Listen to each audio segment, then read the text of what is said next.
and welcome back to my channel. Today's video is all about 10 small ways to improve or upgrade your life in 2023. I wanted to make this video because I know this is a time of year where a lot of us are thinking about different ways to change our life. There have been a lot of years where I felt really motivated or inspired around New Year's and I wanted to set goals or create new habits, but I honestly just didn't really know where to start. I used to read blog posts or Google like ways to improve your life, ways to upgrade your life. I honestly found it so helpful. Even if I didn't necessarily resonate with what other people were doing, they gave me different ideas and inspiration, and that's what I'm hoping this video can do for you. I do want to acknowledge that you are by no means obligated to change your life around this time of year. There is absolutely nothing wrong with continuing on at the pace you are going. I'm just personally a big goal setter, and I thrive when I'm working towards something, so for me, this stuff is just really fun. Really quick, make sure to click the subscribe button because I'm going to be posting a video every single day for the month of January. Different vlogs and videos about resetting for 2023, building healthy habits, and setting yourself up to actually hit your goals this year. Okay, now let's talk about changes to make in 2023. The first tip I have for how to improve your life this year is to start by defining what a good year or a successful year looks like to you. In order for you to look back in December of 2023 and feel like this year was everything you wanted it to be, what would need to happen?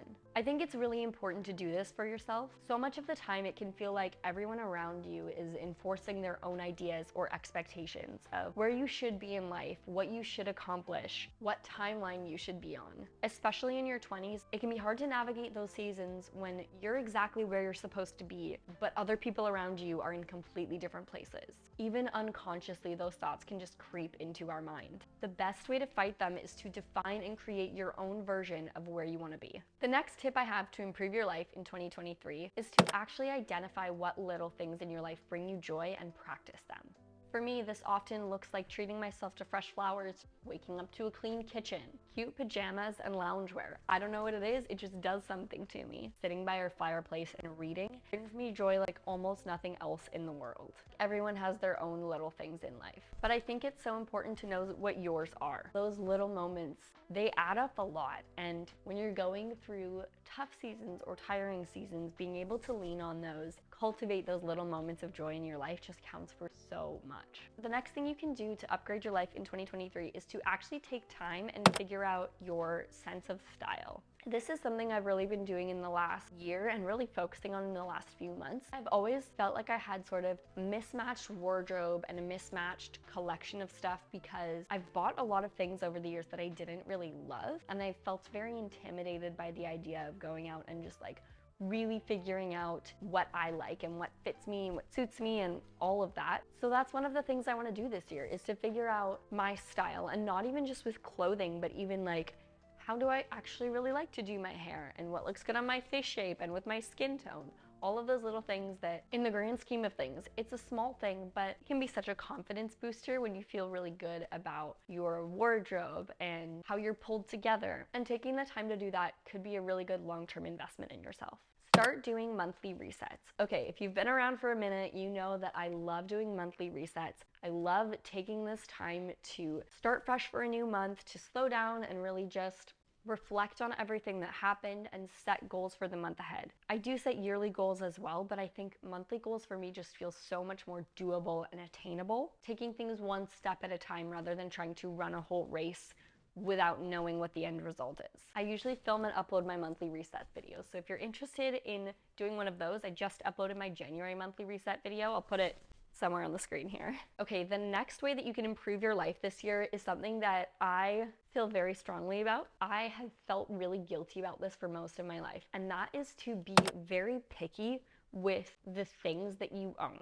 I'm going to start out with a disclaimer just because I feel like I need to. By no means am I implying that you should not be grateful for what you have, or that you need to have things that match your aesthetic or things that perfectly fit the vibe. Like, no, you can have a beautiful life in a world of mismatched things, and that's totally fine. But I've realized in the last couple of years, I am heavily influenced by my environment, and I care about aesthetics. It's not my number one priority, but I think since getting married and moving into an apartment that we really love, I've just been getting more comfortable with the idea of spending a little bit more when I can on things that I love that will last longer, that are higher quality, and honestly, that I just like the look of.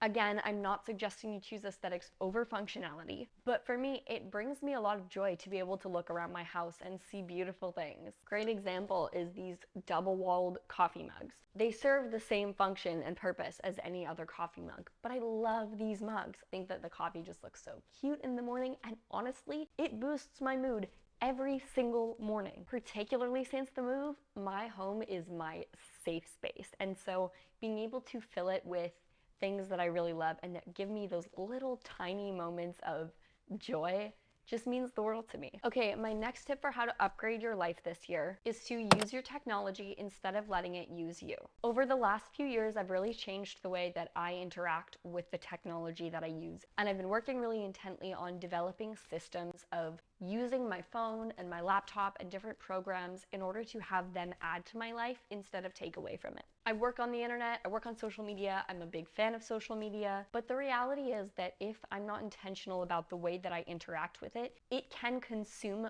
my entire life, and I'm not okay with that. I have several videos about this up on my channel where I went into a lot more detail, like my Notion setup video, my iPhone productivity setup video, and a couple other digital planning videos. So if you're looking for a more deep dive, definitely make sure to check those out. But I think the key to this is just really figuring out how you want to use the technology in your life and what boundaries you want to set, and then finding systems that will help you stick to those. Okay, the next tip I have is actually a habit that I'm working on developing right now, and that is closing my kitchen every single night. This is a tip I heard about from Elena Ciciotti, and I just thought it was such a smart idea. The whole concept is that before you go to bed, you start the dishwasher, you put all the dishes, all the food away, wipe down all of the counters, and that way when you wake up in the morning, you are starting the day with a fresh, clean kitchen, and I love it. It feels so good every morning to wake up and have the kitchen be a clear space. The only thing I have to do when I wake up in the mornings is empty the dishwasher, and then it's all done, and that is just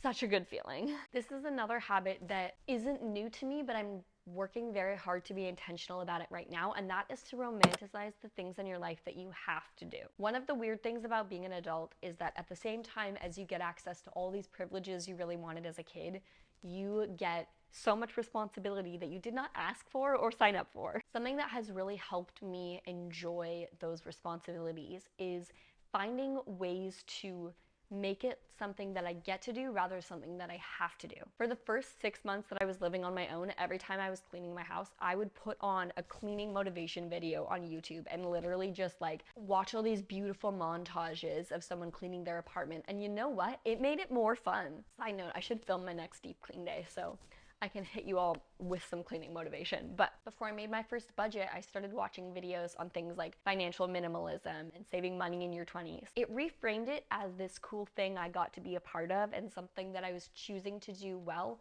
rather than something that I was being forced to do. And I think that's really cool. Okay, another small way that you can improve your life this year is to start taking vitamins. If you are not already taking care of your body, this is the best time to start. I was listening to a podcast. I can't remember exactly what the quote was. I wish I had written it down, but someone basically said if you don't worry about your health in your 20s, you will have to start worrying about it in your 40s or 50s or whatever. And I just thought that was a really good reminder that like I'm in good health now, but that's not a guarantee for the future. And I wouldn't even say I'm in great shape now. I want to prioritize taking care of myself before I don't have a choice. Eventually I want to have kids, and I want to be in the best possible shape and health before I have kids to just prepare my body for all of that and for being a mom, because I know that it's a huge adjustment and taking care of yourself after you become a mom can be so much harder. So if I'm not already in the habit of it, that's gonna be really, really challenging. Okay, and then the last tip I have for improving your life in 2023 is to find a creative hobby. There are so many benefits to hobbies and so many benefits to creativity, and the art of play as an adult is really important. Finding a creative outlet that you don't need to gain anything from is really important. This could be starting a journal or taking up painting or starting a YouTube channel or whatever it is, something that's just fun for you. Those are 10 ways that you can improve or upgrade your life for 2023. Again, of course, there is no need to upgrade your life for this next year, and none of these things have anything to do with your value or worth as a person. That said, I hope that this video inspired and encouraged you. I hope you enjoyed this video. If you did, please give it a thumbs up and leave a comment below telling me one small thing that brings you joy in your life. I hope you have a good day, because today is a good day to have a good day. And that's it. Bye.